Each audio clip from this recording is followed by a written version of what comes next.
Hello bachcho, let's read this question. So this question say, if a car is moving in a uniform circular motion, then what should be the value of velocity of a car so that the car will not move away from the circle?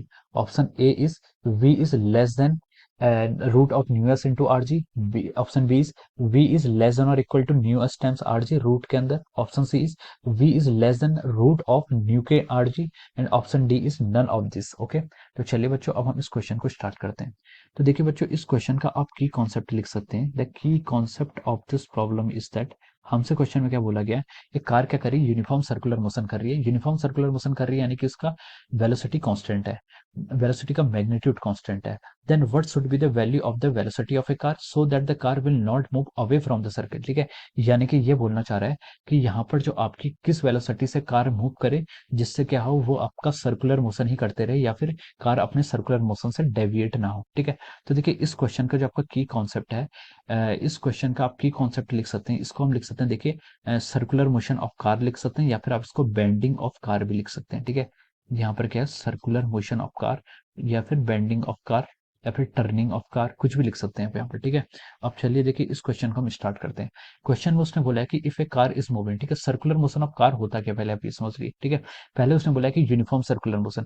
Uniform circular motion यानी कि UCM. ठीक है, uniform circular motion का मतलब होता है कि आपकी मैग्नीट्यूड ऑफ स्पीड क्या रहना चाहिए, कांस्टेंट रहना चाहिए. ठीक है, स्पीड सॉरी मतलब मैग्नीट्यूड ऑफ वेलोसिटी या फिर स्पीड आपका कांस्टेंट रहना चाहिए. ठीक है, ये आपका यूनिफॉर्म सर्कुलर मोशन होता है.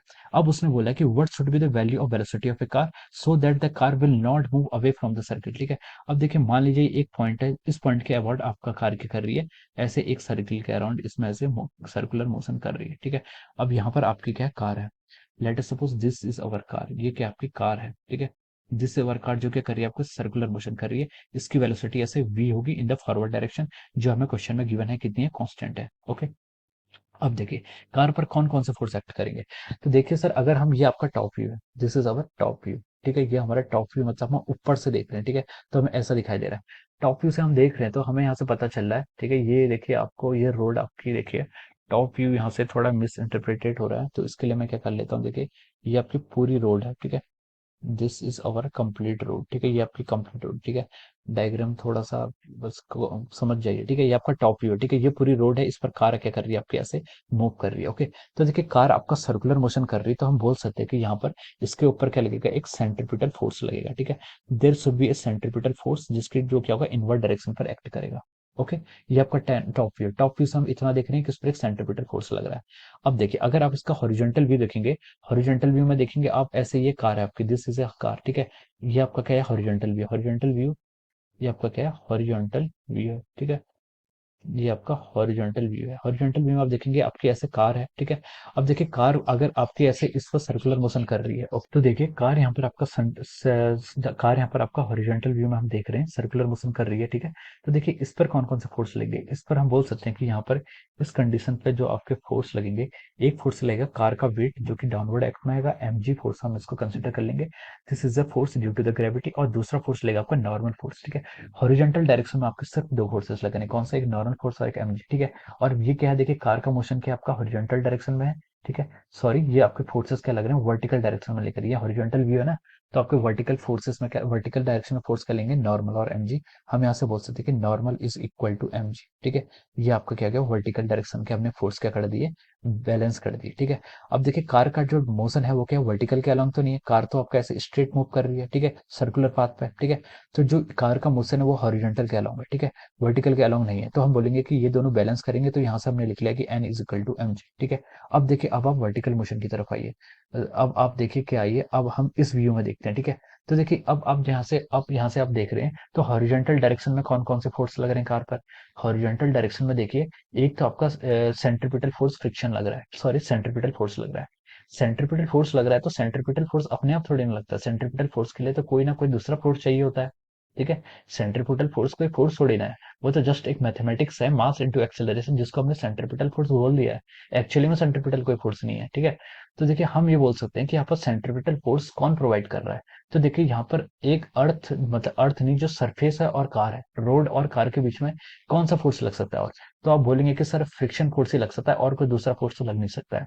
और फ्रिक्शन फोर्स की डायरेक्शन क्या होगी, फ्रिक्शन फोर्स की डायरेक्शन आपकी सेंट्रीपिटल फोर्स के अलॉन्ग ही होगी, ठीक है। तो हम यहाँ से लिख सकते हैं कि जो आपका स्टैटिक फ्रिक्शन है ये आपका क्या हो जाएगा, आपका सेंट्रीपिटल फोर्स के मैग्नीट्यूड के इन दोनों की वैल्यू क्या आएगी, इक्वल आ जाएगी, ठीक है। अब देखिए सेंट्रीपिटल फोर्स कितना लग रहा है, आपने कंसिडर किया कि कार है जिसका मास m है, which is moving with A velocity v और किसी r रेडियस के पाथ में मूव कर रही है, ठीक है। ये रेडियस कितनी है आपको r यहाँ पर मान लीजिए, ठीक है। ये आपका क्या आएगा आपसे सेंट्रीपिटल फोर्स, ये आपका क्या आ गया सेंट्रीपिटल फोर्स, ठीक है। अब ये आपने क्या बोल दिया कि ये फोर्स आपका फ्रिक्शन फोर्स के क्या हो जाएगा, इक्वल हो जाएगा, ठीक है। अब देखिए अब हम यहाँ से क्या लिख सकते हैं, देखिए आपका जो फ्रिक्शन फोर्स होता है एफएस है, एफएस की वैल्यू क्या होती है, एफएस इज लेस देन और equal to our mu S, ठीक है। This is the value of our static friction. Static friction की वैल्यू क्या होती है, हमेशा लेस देन और equal to mu S N के बराबर होती है, ठीक है।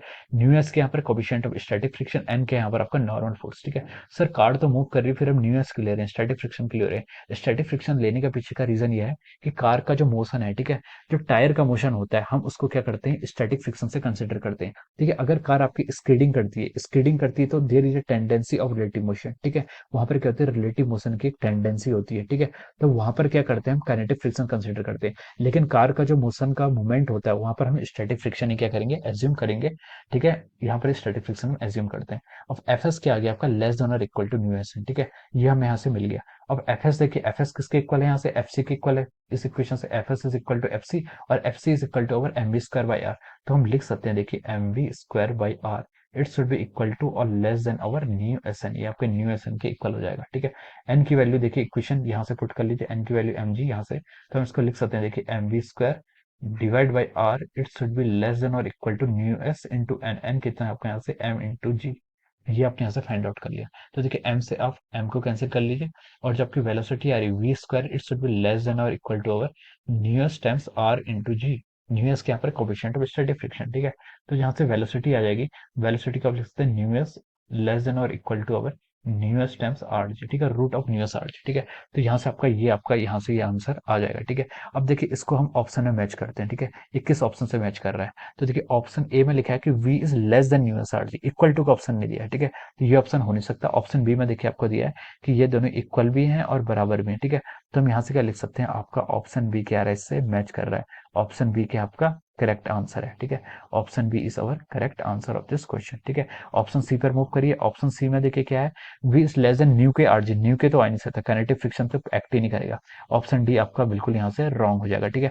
तो आपका राइट आंसर क्या आ रहा है, आपका ऑप्शन बी आपका राइट आंसर आ रहा है। ऑप्शन ए बी आपका रॉन्ग था, ठीक है। तो option B will be the right answer of this question, ठीक है। ये क्या हो जाएगा, इसका राइट आंसर हो जाएगा, okay. So I hope you all understood this concept. All the best and thank you so much.